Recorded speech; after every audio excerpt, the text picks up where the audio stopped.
Cosmos with Cosmos Studios. Welcome to Cosmos with Cosmos and Happy New Year. Happy New Year. We did it. We made it to 2023.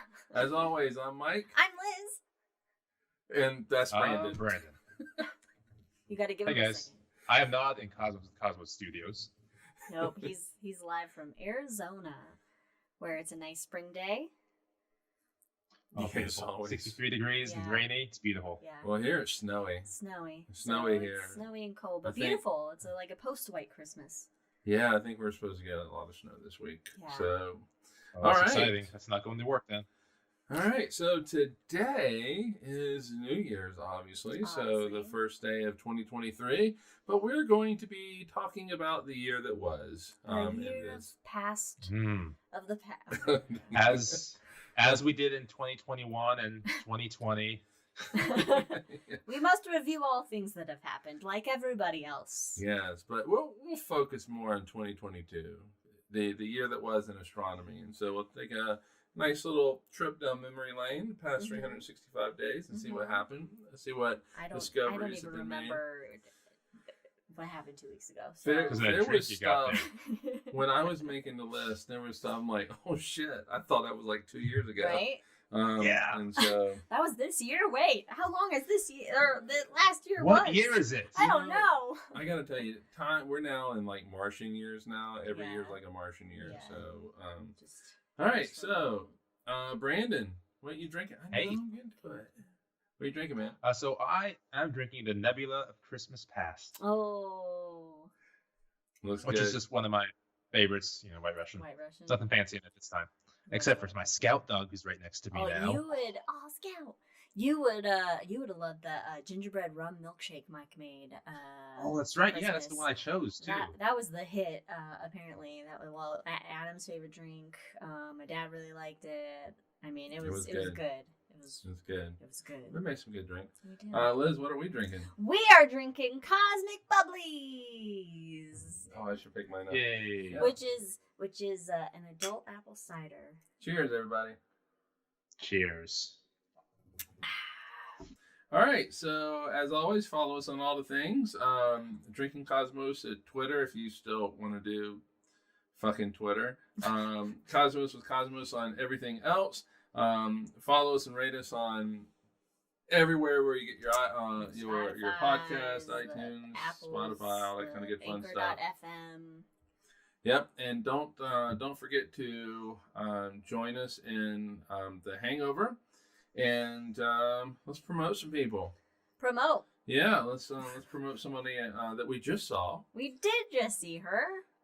She Uh, looks like me, shares DNA with me, and is my But little is- sister. Oh, I thought you were going to say, but it's secretly like a bunch of marsupials stacked on top of each other in a hilariously oversized trench coat. But it's really That- 2 kids in a coat. Oh, that's a Photoshop thing right there. Ah. All right, so yeah, Katie Davison, Wildixia on Etsy. Wild IXIA. Yep, and of course Ron Proctor with the Mr. Proctor Show. I think he also has MrProctorShow.com. I think he also has one that says I don't Mr. remember, yeah. Proctor Show or Ron Proctor Sucks or something like that. But anyway, just go to MrProctorShow.com. And of course, our good friend Jack in Council Bluffs, Iowa. Join him, at least if you're there, join him in Mhm. person at his planetarium. But also, you can check him out at rollingbluffsplanetarium.com. Mhm. Hey. .com. Yes. And of course, I think we've run out, but we're going to make some more next weekend. The Shot. Join us. Is it every other Wednesday, right? Every other Wednesday. Every other Wednesday for small portion sizes shots Shot sized. of astronomy news and astronomy. Shot Well, it's sized not really astronomy. news, It's but the astronomy best, and I love it, stories and things like that. And so it's a lot of fun making those. Mhm. Yep. Um, And I already know exactly what I'm doing for this next one. Are we doing one or two? We Anyway. should do 2, but anyway. We should. Oh, We have My God. We have a week to figure it out. So I think I have 2. And as always, we have rules. Rules. Rules make Rules the are for world. nerds. We are not punkers and they're anarchy, and we have rules here. If a dog barks, take a drink. If there's a Star Wars reference, take a drink. If there's a Lord of the Rings reference, which we will suspend later on this month, and you'll see why, take a drink. So our rules are fun rules. All right, let's get into it. Yeah. Let's get into this shit. What happened? What happened in 2022? Man, I don't know what happened in 2022. Brandon, I think I'm going to pass As this the to world you because turns. this 365 I mean, times. these are the days of our lives. That was my grandmother's Luckily, no story. one's had to go to a general hospital. Oh my god! Are we just Okay, let's keep going. How far can we take this? What other ones? Who are shot JR? I don't know. Oh, in Who shot Dallas? the SOS rocket up? What was that? Something Dallas. Falcon? I don't know. I Fuck it. don't know. Whatever. Jack said when you do a bunch of shots together, is that an astro flight? Oh, yes. I like it. This week on Astroflight. Hey, Brandon. But anyway, Tell us yes. about So we Artemis had 1. Artemis 1 was probably one of my two biggest events this year, probably in space in general as well. So of course, if you don't know the news, the fucking launch worked. It did. It went off flawlessly after the third attempt. Went around the moon like 19 times, came back, and it was 19 hours. It went okay. beautiful. I was like, wait, what? It Way more also than 19 it also launched a bunch of CubeSats. Yeah, a bunch of CubeSats. So it like pooped. Yeah, Yeah. Pooped little Little, satellites. nuggets of space poop out there. Little poops. You know, it's like the Love Lou it, Reed that song, Satellites of Love, but Satellites of Poop. Satellites of poop. I want to call Artemis 1 now because I thought of it. Artemis the First. Artemis the First, very nice. So in case you didn't miss it again, this rocket is taller, or I guess it was now, which is Bigger. exciting to say, Better. taller than the Statue of Liberty. It is a massive, huge rocket. It's the most powerful rocket launched since the Saturn V, the one that took us to the moon. And the cool thing about the Artemis, the space launch system, it was only delayed 6 years. Only. Well, technically, it only took 6 years longer than it should have. So it's not bad, really. Only a couple $1 billion over budget. I mean, You know. that's just par for the course. That's normal. Unlike Yeah, Big what's a Blip. few billion between space friends? Yeah, exactly. You know, that's nothing. Do we ever have anything that's on time? Dominoes. Well, Are they? Usually. there was a mission recently that was actually on time in space. I forget what it was. I think it was on time and under budget too. What? What was it? That It launched seems- this It year. was Big James deal. Webb. That It seems was a like James like Webb Space what it was. Telescope. that seems We'll get like an there astronomy in a minute. miracle. On time and under budget. Throw some But CubeSats in any in it. case, yeah. So the Space Launch System did try to launch 3 times. So the first one had a sensor issue. Thanks, friend of the show, Brandon. The second one had some fueling link issues, and then finally at what was it, midnight basically, or something like that. Yeah. November like our 16th, time. it finally launched. Yeah, so it spent 14 days around the moon. 14 days around the moon. 14 And they days actually around had the moon. and they had the live stream as well, so you could just tune in NASA and check out the Orion capsule go around the moon, and it was just chef's kiss. That's cool. It's gorgeous. And that's right as of now, that's our only way for humans to go back to the moon with their feet, to put moon Their boots on the feetsies, yeah. ground. What on the ground? Moon boots. Moon boots on the Moon ground. Moon boots on the okay. ground. All right, and they want to do that in 2025, right? I'm sorry, but I Well- think that now, if we're going to have humans back on the moon by roughly 2025, No, so 2025 is the idea of when we'll send people back to go around the moon, to go further out than any other Okay. mission did. And then later on that decade, maybe possibly landing on the moon. Okay, so when they do, I think that they should bring actual moon boots, the children's moon boots. Okay, I was going to say, Children what do you call a from- boot on the moon. From the 90s children toy moon boots. Did that pass the technology readiness levels? It's moon boots. Of course it did. It can go on the moon. They're for the moon. Any They're called moon. moon boots. Any moon. Any moon. You can put And on- then you can on jump even maybe Phobos. higher. Yeah, you can put them on Phobos, Uh-huh. Europa. Yes. Let's go look at some. Would we alien just life call on them- Europa? Europa moons? The Europa boots at that point? But technically, it'd boots. still be moon We're boots. just gonna have it be They're still generic. moon It's boots. moon We boots. just want Yeah, moon still moon boots. boots. You're right. You're right. Never thought we'd be bringing moon boots into the show, did we? No, You're no, welcome. not at Oh, all. that's true. But yeah, that was a fabulous moment in space flight this year, and I'm very excited that it works. It was a lot of fun to watch it launch, but then we almost did not get to see it splash down because we were water getting, heater or the heater. Why do I keep calling it water heater? We already dealt with that issue. Because we fixed it as well this year. It also impacted a podcast, I believe. But when the guy just left our house after finishing repairing it, we just rushed into the living room and turned it on. It was like it was coming down. And I mean, it was perfect timing. It was less than a minute from it actually splashing down, but we got to see it. But we had a great conversation with the heating guy because he is very he's not very Utah-esque. And so he was telling us his ideas about space, and we didn't correct him. There were a few things. Yeah, there were a few things that were like, all right, but he was excited about space exploration and thought stuff with space was cool, and we were like, cool. And he was going to go play video games with his girlfriend. We should promote our podcast. Oh, damn it. So it was really cool seeing it come down and splash down. And how long so it splashes down, but wasn't it like a 6-hour process to actually get it into the recovery boat? Oh yeah, it takes a while. It would take less time when the people inside, but of course they're making sure everything works as the first practical run here. It did take a hot second.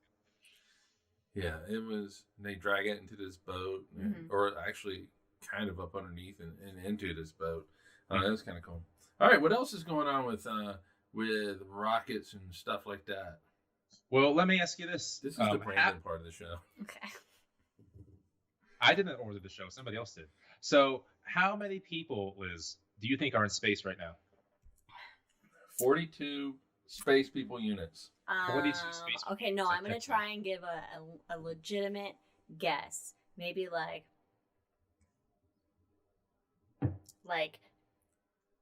10. I was going to say 6. I was going to say 8, but then I changed it to 10. Liz got it spot on. 10? There are 10 people in space right now.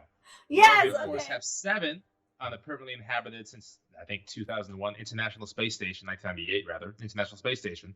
But then there's 3 others aboard the Chinese space station. Because this year, the Tiangong became permanently crewed in June of this year.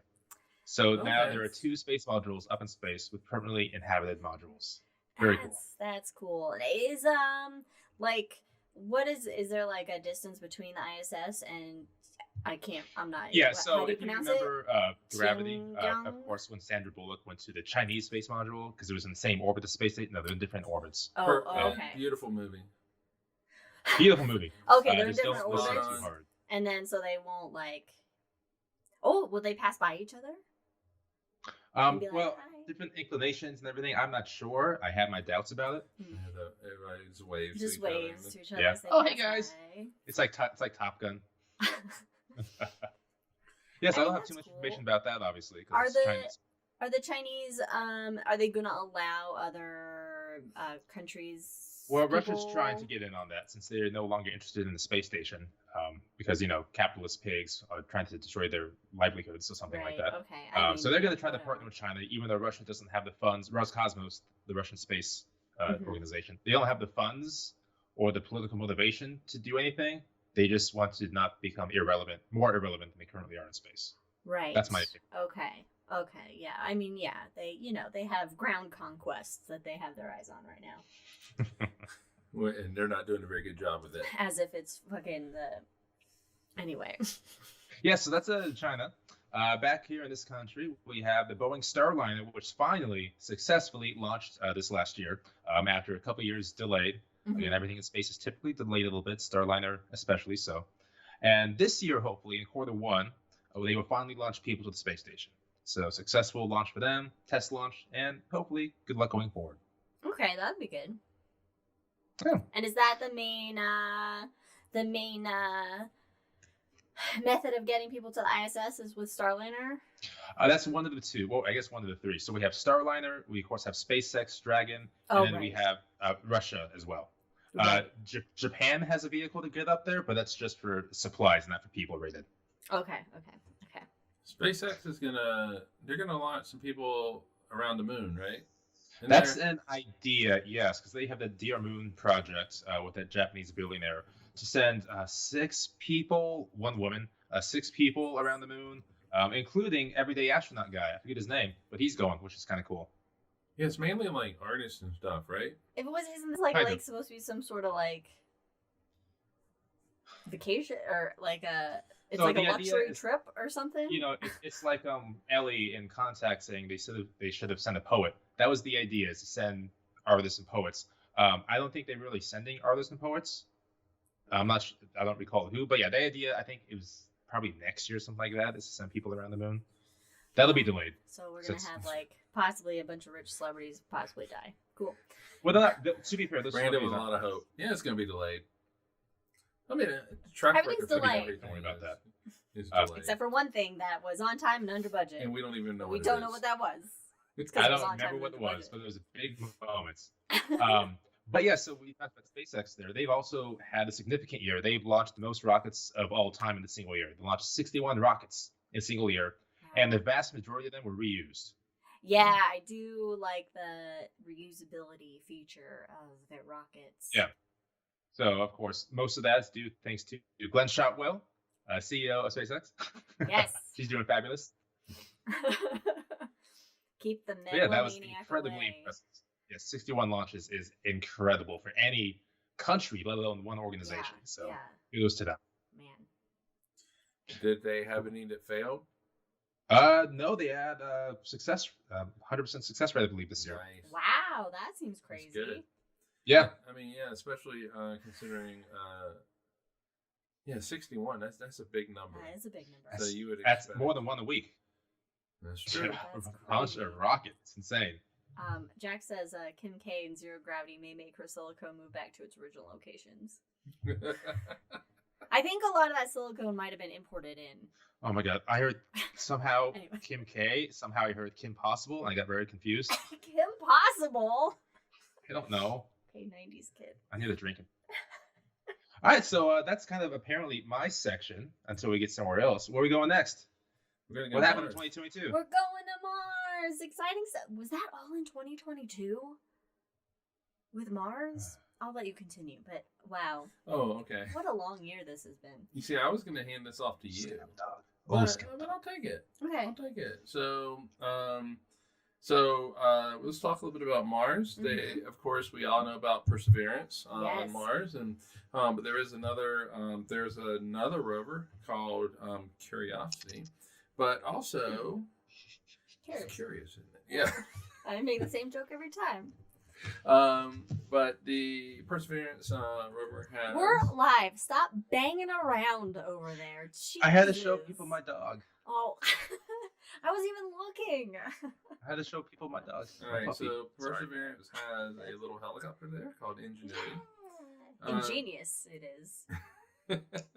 Yeah, so Perseverance is in Jezero Crater. Got there last year, right? 2021.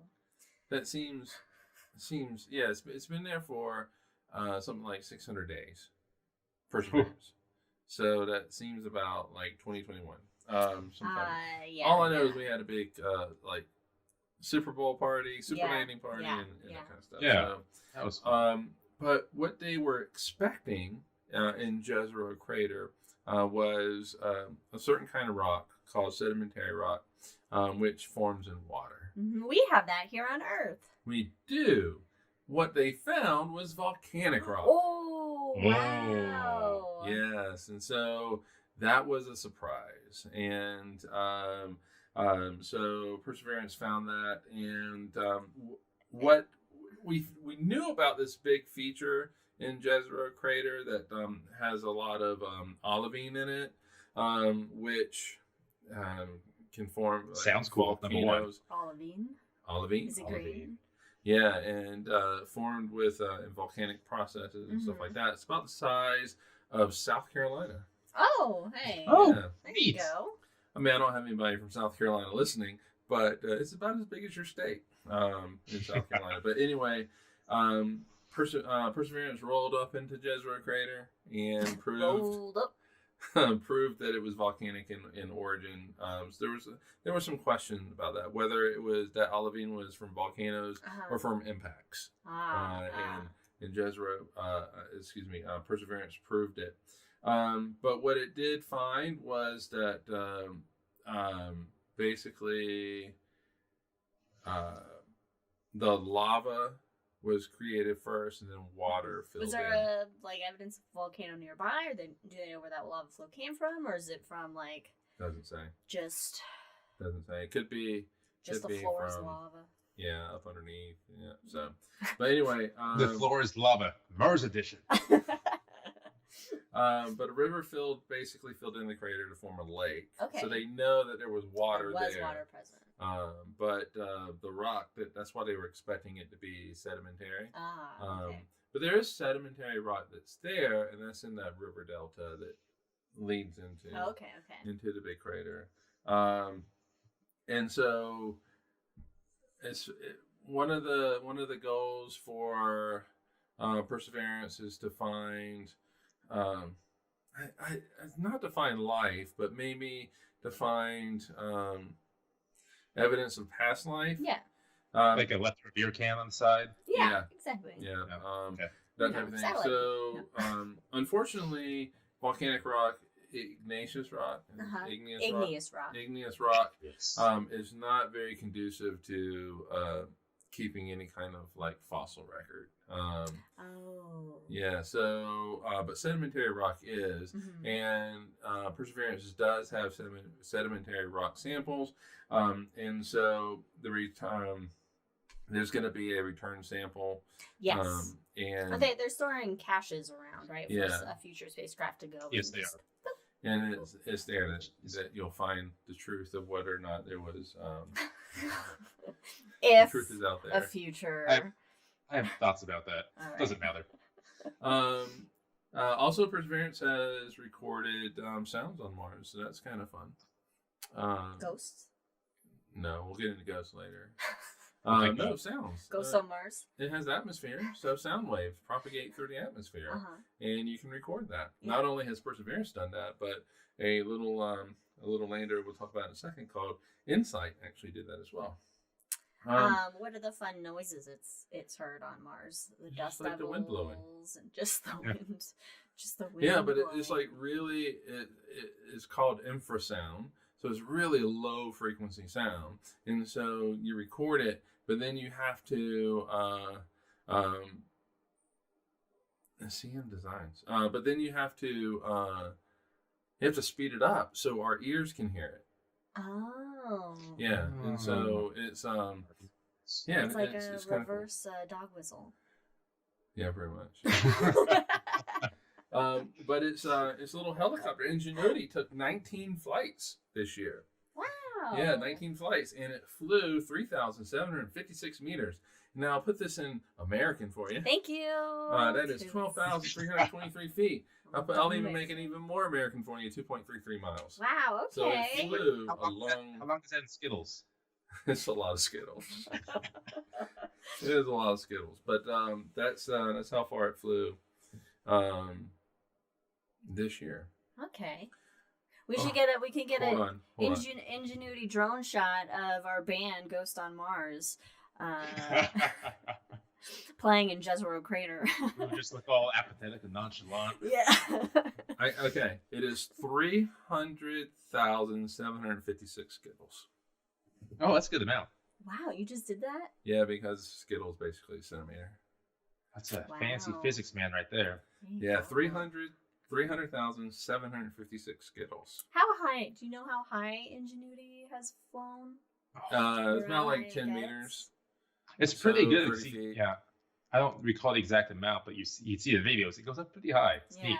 Yeah, so 30, 40 feet typically. And remember, this is only a proof of concept. Yeah, this is just hey guys, I have an idea. Let's try out a helicopter on Mars. All right. It's a really big helicopter too. And we're only going to do it a few times, and then we'll call it a day. You know, that was fun. It can then retire, but it's done something like 37 or 38 flights, It was only supposed to do with you. And then there's... I mean, if it works, keep flying it. Yeah, You know? and it's all automated. It does it itself. We really, I'm not sure this is going to sound, but I want like a holiday for all these space programs that last like 10 years longer than they were supposed to. It was meant for 19 flights, but 38 flights later, it flew its 39th flights. Yeah, It seems to be a good track record with our Mars vehicles so far. Let's find some wood to knock on. But yeah, it's great. Does IKEA particle board count? Sure. Yeah, sure. Okay. Curiosity is still there, still plugging away. Curiosity's still there. Still being curious. In Gale Crater. Solving the mysteries of Mars. It's detected some organic compounds. Now, before you get all excited, organic compounds doesn't mean life. No, because there's also geological processes that can make them as well. We need another real life rule that every time NASA discovers organic compounds on Mars, we take a drink. Oh God, we'd be drunk. There's organic compounds everywhere. Yeah, we'd be constantly drunk. But anyway, methane variability, which is Farts. Mars is Something's farting on Mars.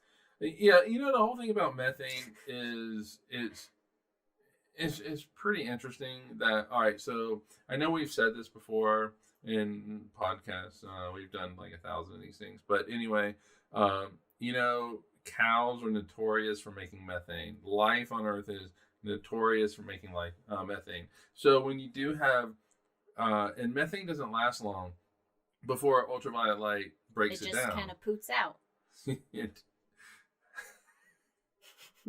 Where it peters out. It's and so if you have methane that's being replenished, it might be signs of life. Who knows? And so I'm not going that far to say that, but the variability of it, methane on Mars, that seasonal methane on Mars is really quite interesting.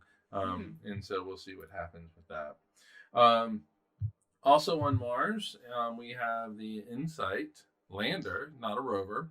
So it actually landed and didn't rove around or anything like that. InSight stands for Interior Exploration Using Seismic Investigations. I was also going to make a tardigrade joke, Jack. And heat transport. So... That's...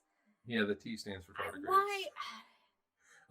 and so basically... So which comes first? The anagram or the actual name?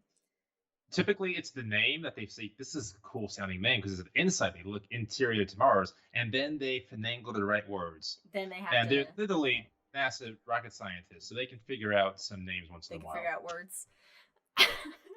Geodesy, sure. Yeah, anyway, it was launched in May of 2018. Its end of mission occurred on December 21st. On this winter solstice. So a toast. To InSight. To those we lost. Table.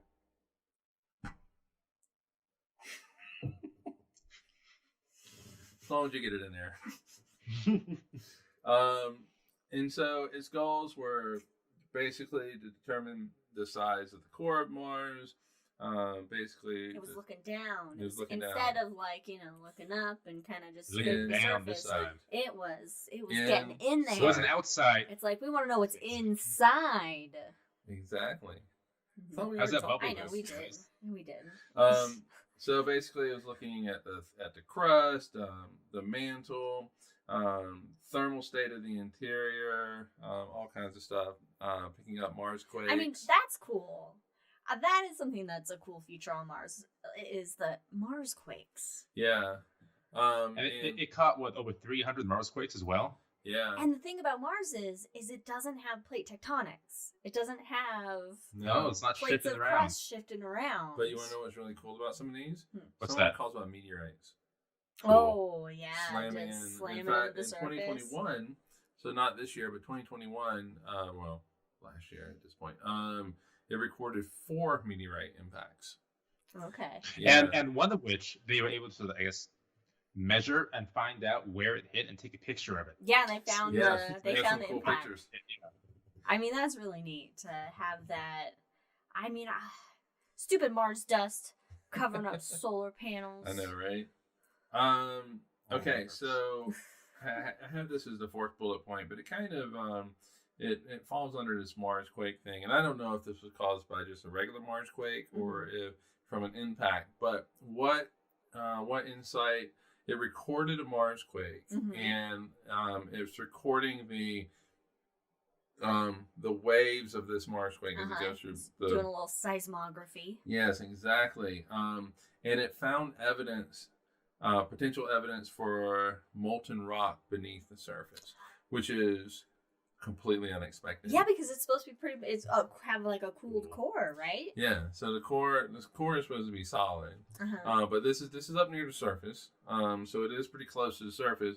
But it potentially there's some molten rock up underneath the surface, and it was because it measured these Mars quakes. Wow, what would be generating the heat for that? I don't know.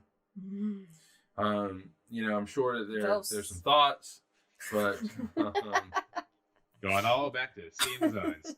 Yeah. And so we talked about ghosts quite a bit, but actually there is a discovery from InSight, and they call them ghosts, and basically this goes back to the core. The core is solid now, but a long time ago it wasn't solid. It was a liquid core.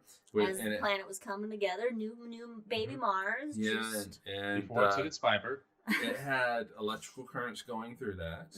And anytime that you have electrical currents, you're creating magnetic fields. And so thankfully we have that here on Earth. But for Mars, some of that magnetic field got imprinted into parts of the crust, and so there are ghost magnetic fields from a long time ago. That's super cool. Wild! I can't even understand how that happens, but that's it's cool. not for us to understand.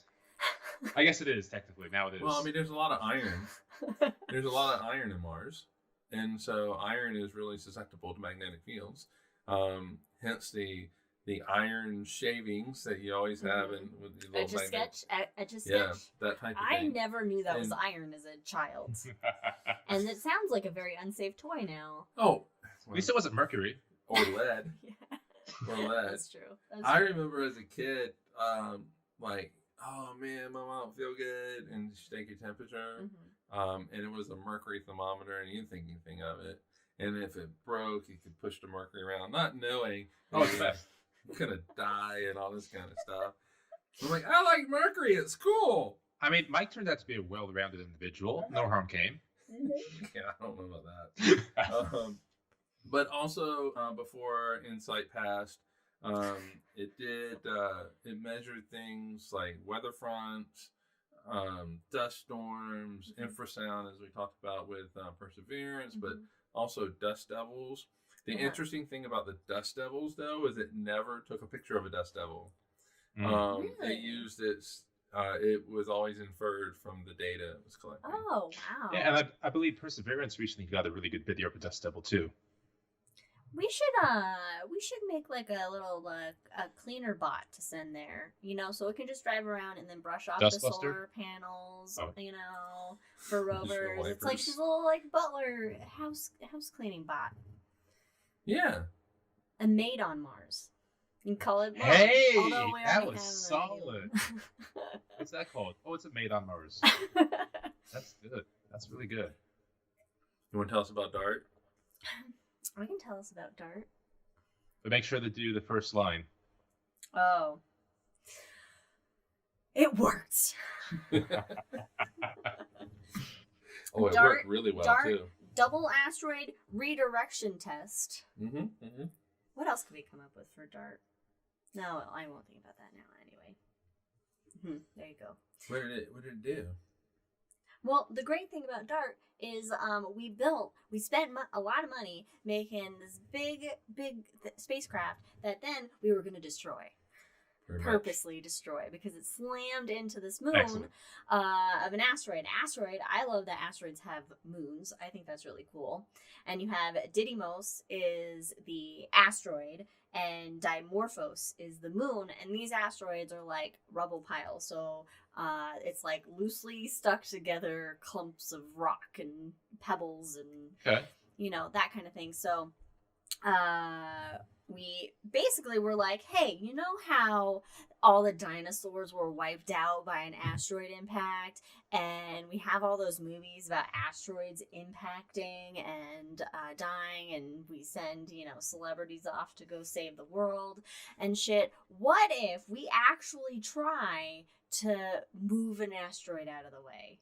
Or to move an asteroid, and that was the goal, was to send that doesn't sound possible. Spacecraft, to like slam into an asteroid to see if we could basically nudge it, just give it a little boop, boop, little space and that boop. way we can change its orbit, and that would hopefully, you know, cause an asteroid to not hit us in the future. And it worked. We nudged the moon of this asteroid and completely changed its orbit, and changed its orbit more than we thought we were going to change its orbit, because not only do you have the force of the impact, you have the debris that came off that also acted as propulsion for it.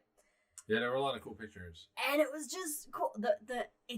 The shots of it like getting closer and closer. That was fun. That was another thing until that we it was watched. just like no more shots to be had because it's smashed.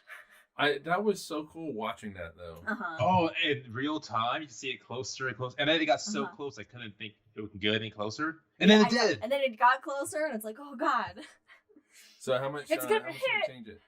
How much did we change the orbit? Let's see. So prior to impact, Dimorphos orbited Didymos every 11 hours and 59 minutes. After the impact, that was shortened to 11 hours and 23 minutes. Dang. 32 minutes. Yep, 32 minutes. Shaved off 32 minutes of its orbit, which is significant. And it's huge. If you hit this asteroid, if an asteroid's coming in and you hit it well off into the distance, you're going to change its trajectory. And remember, we said this in a previous episode, you just need it to miss the Earth by 7 minutes. That's all you need. 7 minutes literally of terror. Yes. So that's a good sign of the impact we can have. Hey, nice. With our technology. Nice. I'll drink to that. There we go. Yeah. Cheers to. And so this is just like a first, basically, this was just a first proof of concept, just like Ingenuity, proof of concept. And so, you know, if an asteroid is made of iron and not a rubble pile, or, you know, different things we'll need to have something stronger or whatever, but this gives a good indication of what is needed for, you know, just to make a little bit of change. Yeah, and of course, this wasn't the first time we had a satellite boop an asteroid. What happened to the satellite we sent to Halley's Comet? Did we just destroy that in the comet, or did that just become space debris? I don't recall about this. I thought space debris. I don't think we impacted it. That sounds right. But yeah, 67P with Rosetta, that one had a lander land on the asteroid. Yeah. We had another one. Also, I think it happened this year. Harpoon itself to the asteroid, collect debris, and fling itself back to Earth afterwards. I think that happened this year too. Did that happen this year? Sounds about right. I don't know, but you know what? Vaguely think it was either this year or 2021. But I mean, asteroids maybe they're not, I would say, for most people, for the general public, like the most exciting thing in the solar system, you know, is just a bunch of rocks flying around out there. But they're kind of our biggest threat other than ourselves. Right. I mean,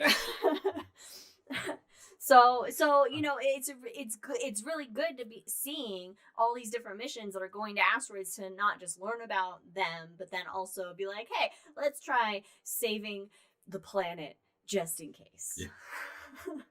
All right, let's move away. Like really, really Wow. far away Alright, for this bye. next one. Are we gonna finish our drinks here? Is that what's gonna happen? Because of the name. I'm cold. I have my solar system blanket. All right. Nice. Because of the name, Brandon, do you want to take this one? I say we let the rule go. Oh yeah, okay. Yes. Okay. For Lord this of the Rings section. rule is suspended. Suspended. For this thank God. one All right, Mike, go for section. it. Take us home here. What? Go for it. Go for Oh. All right. So the most distant star ever discovered. The light of our most beloved star. I'm taking advantage of this. All right, so this was discovered. All right, so we'll let you do the color commentary of Lord of the Rings. So this was discovered by the Hubble Space Telescope, so not James Webb. You didn't 2,000 say its years name. ago. Oh, Arendelle. I thought I said his name. No, you never said his name. It's Its called name. Arendelle. Mm-hmm.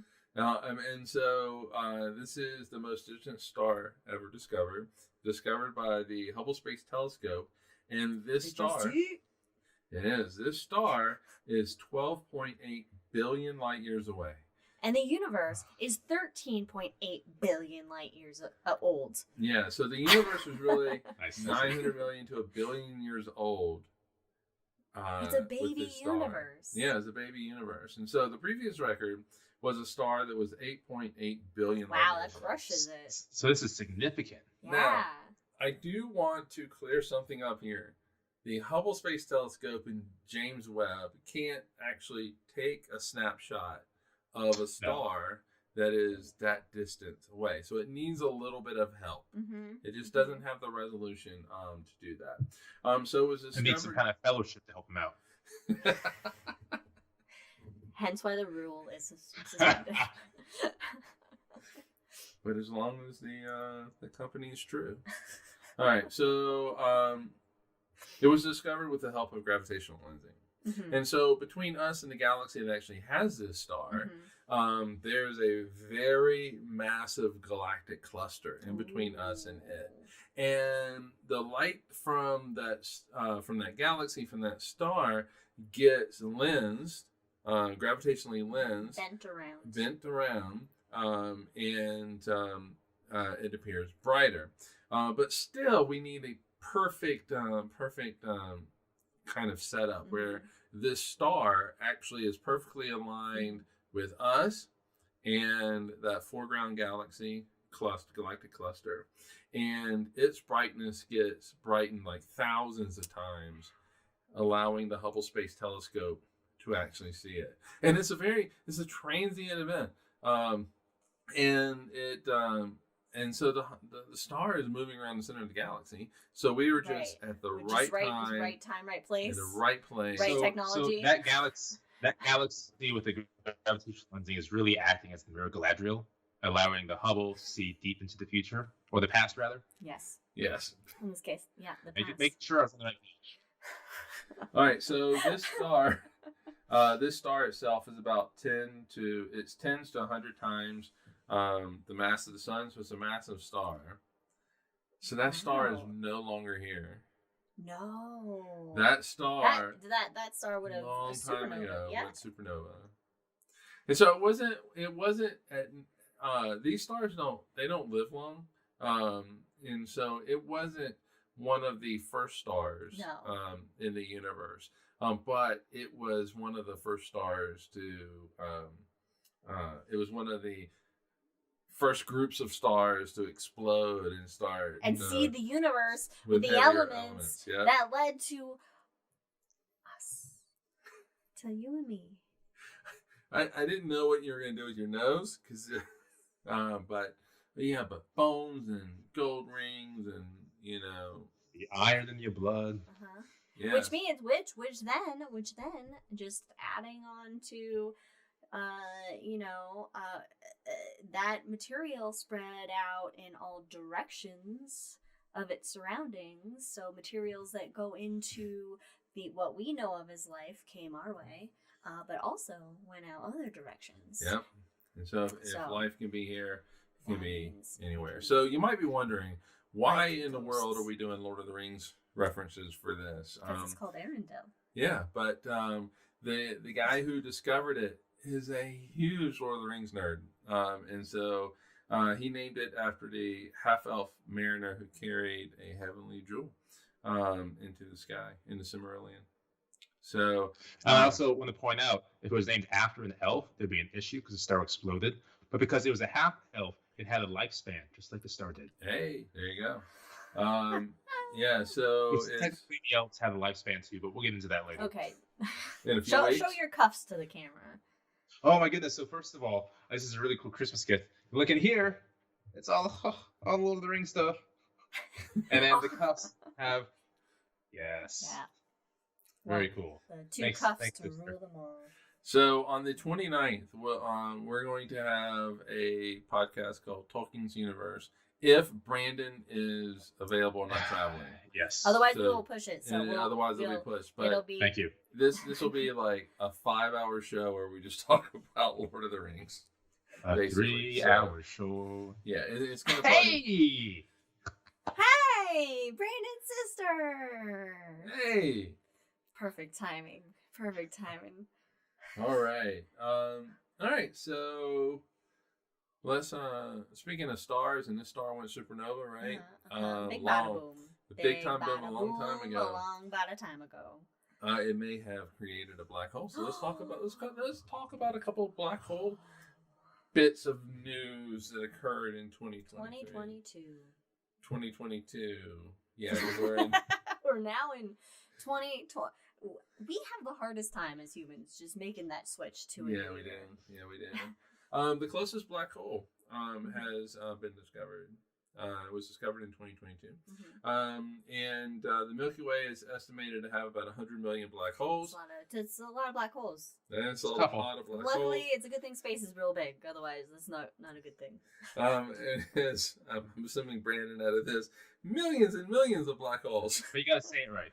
Well, it's like millions and millions. We don't have auto tune in our No. voices. Yeah. But they're all free, right?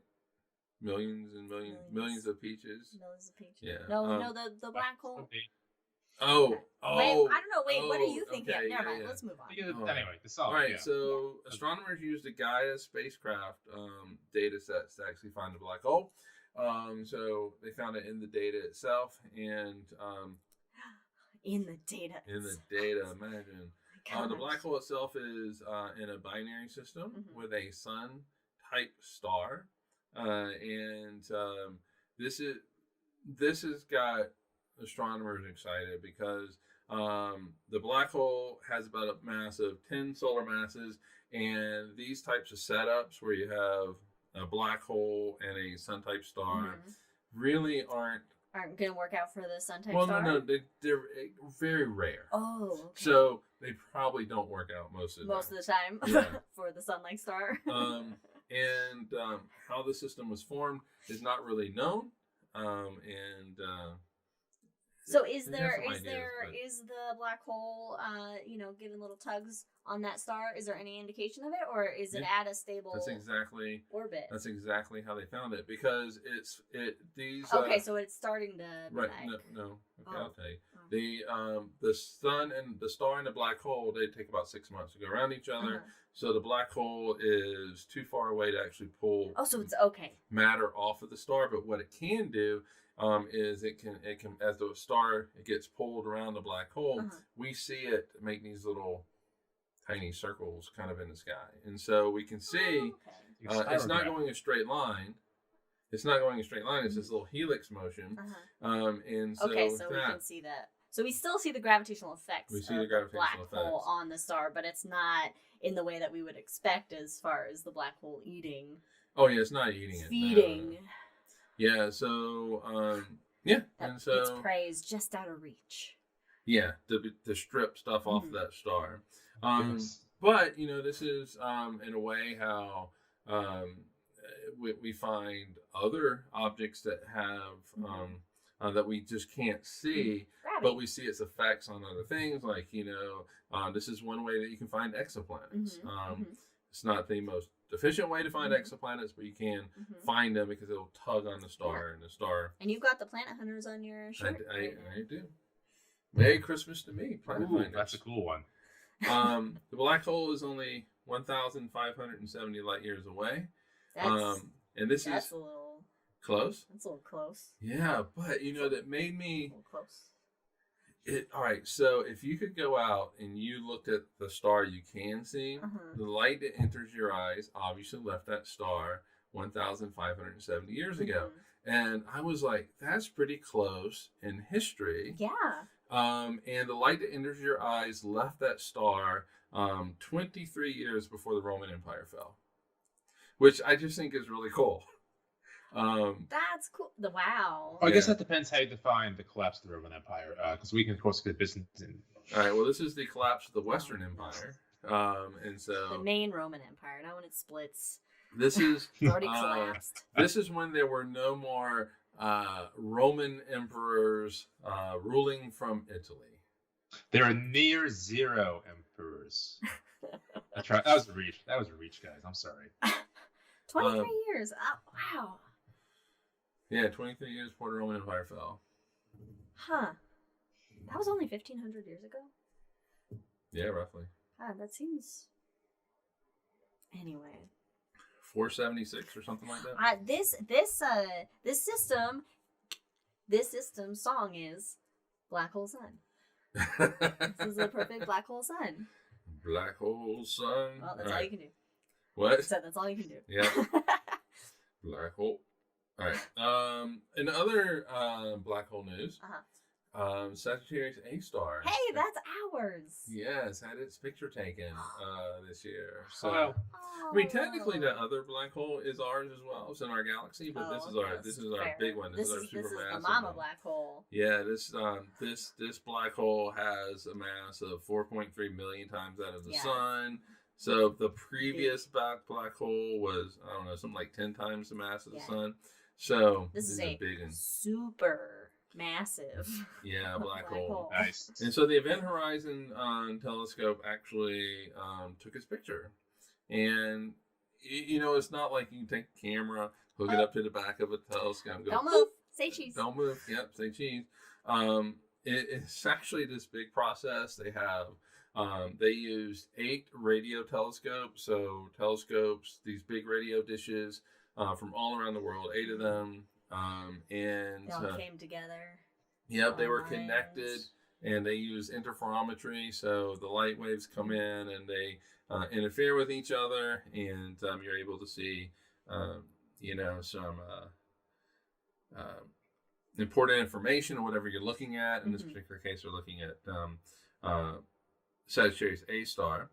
The previous picture that they took was of the black hole in M87, which is a really big galaxy. Elliptical galaxy, and that supermassive black hole is even much bigger than our own. And so, is there been do we know if there's a correlation between black hole mass and galaxy size? Yeah, there is. I think it's the more massive the black hole, the bigger the galaxy. The more massive the black hole, the more junk in the trunk. Got it. All right. Yeah. You know what they say about the size of those black holes? So it's not an easy thing to just take a picture of our black hole. It's easier actually to take it of M87. Right. Yeah. It's harder to get a selfie. It's harder to get the selfie. There's a lot of dust between us and the center of the Milky Way. That black hole is 27,000 light years away. That's a big distance. And it's small, angular size. So it's really tiny. It's like looking at a donut on the surface of the moon. So tiny. There's also a lot of gas that is swirling around this black hole. And that could interfere with taking a good picture of it. But they were able to actually get this picture, and they discovered a couple things. They discovered that the gas is not as chaotic as they thought it was, going around the center of the black hole. The center of the galaxy, the gas here in our galaxy takes minutes to go around the black hole. In M87, it's days, and so it's just not as chaotic at M87 as it is here. But they found that swirling gas wasn't as chaotic as they thought. They also found that it perfectly matches exactly what Einstein's general theory of relativity predicted. Of course it does. So Albert Einstein proven right proven. again. Yeah. All right. So you should look it up. It looks like a donut. It does look like a donut. All right. Does look like a donut. I'll let you talk It's about like the next one. An orange glazed donut. So much Yeah, stuff that happened this year. So much has happened. We still have more things. Yes. I know. Yeah, we have like 16 Wow. more things. And we don't have a lot of time. God. So, talk. Pretend Okay. you're pretending to be Beastie Boys. Let's do I'll this. pretend I know what I'm talking about here. Okay. This year, was this just, I don't know anything about this. All right, was this so- just discovered this year? No, we all right. So the sun is in the middle of this part of the galaxy called a local bubble. Uh-huh. Okay, and so you can look over the next section. Okay. And so it's in the center of the local bubble. It's this huge cavity of hot at the edges of hot, kind of rarefied gas. And so we're just kind of in this little tiny void in the middle of it. And it's called a local bubble. And they thought that supernovae were responsible for creating it. And there were some astronomers last year in 2022 who studied the proper motion of stars, how they're moving through the galaxy. Mm-hmm. And they were able to say, yes, it was supernovae that created the local bubble. In fact, it was 14 to 20 of them, and it happened about 14 million years ago. Cool. That seems Ooh, like not enough that's recent. supernovae Well, I mean, to it's make shock a waves. big. If they're all kind of going off at the same time, and they're all kind of right here together, Mhm. then yeah, I can see where that would make. Obviously, it did make a big bubble. Yeah, and so so obviously it was not the sun that went supernova to create this. In fact, the sun was not anywhere near it. It was about 1,000 light years away, 14 million years ago, and so it was not in this void. It actually entered the void about 5 million years ago. That's where it all went wrong. This is where it all went wrong. And it just so happens that we're kind of in the center of it now. Oh, okay. We're in the eye of the storm, the gas storm, Yeah, it's the eye of the storm. Yeah, so it's very Wow. calm. Very calm now. Wow. What's it going to be like when we start to leave the eye? We're just I gonna- assume. Go Yeah. ahead. I assume the sun stuff's gonna sweep it out of the way. Not a big deal. Yeah, we're just going to a region that has more Okay. gas in it. Okay. All right. All right, now we need to in memoriam. Well, there's just this one, not the next one, but just this one. Another in memoriam. Oh no. Liz. Look, it's been a while since we've done an episode. All right. Okay. In memoriam. Cheers to. Oh. Sorry. Sophia. Sophia. The telescope on a plane. In fact, you Did can we check do a out our shot episode on Sophia, presented by yours truly. Up now on YouTube and. So you don't even where you need get this. Your podcast. Sophia is not like I remember everything from it, but it's a 106-inch infrared telescope that flew on a Boeing 747. It flew in the sky I hope looked so. at the universe, Mhm. which I think is just Really the cool. most creative, coolest way to have a telescope. Like, I mean, it flies at a very high altitude because the less atmosphere in your way, of course, the more you Mhm. can see. It's going to be colder. I mean, it's like it's a great place to have a telescope because you can fly it where the weather's good. You know, you can bring it in and you can repair things. You can update things on it. So it was a really creative way to deal with a lot of issues that, you know, ground-based or space-based telescopes have. And it first flew on April 26, 2007, and its final flight was September 29th, 2022. Flights were usually about 10 hours in length. and it studied like everything basically. Star birth and death, formation of new solar systems, identification of complex molecules in space, planets, comets, and asteroids in our solar system, nebulae, galaxies, celestial magnetic fields, black holes at the center of galaxies. I mean, it did a lot of science in all those years, and it will now spend its retirement at the Pima Air and Space Museum in Tucson. Tucson, Arizona. Yeah. So if you happen to be there. Yeah, so if you go there, then you can go and you can fucking see this really cool ass telescope that flew around the world on a plane doing science. All right, you know what I think we ought to do? I think we ought to talk about James Webb and The Hangover. Oh. Yeah, because, I mean, sure. The biggest thing to happen in 2022? It was the biggest thing. All kinds of amazing pictures that came out from it.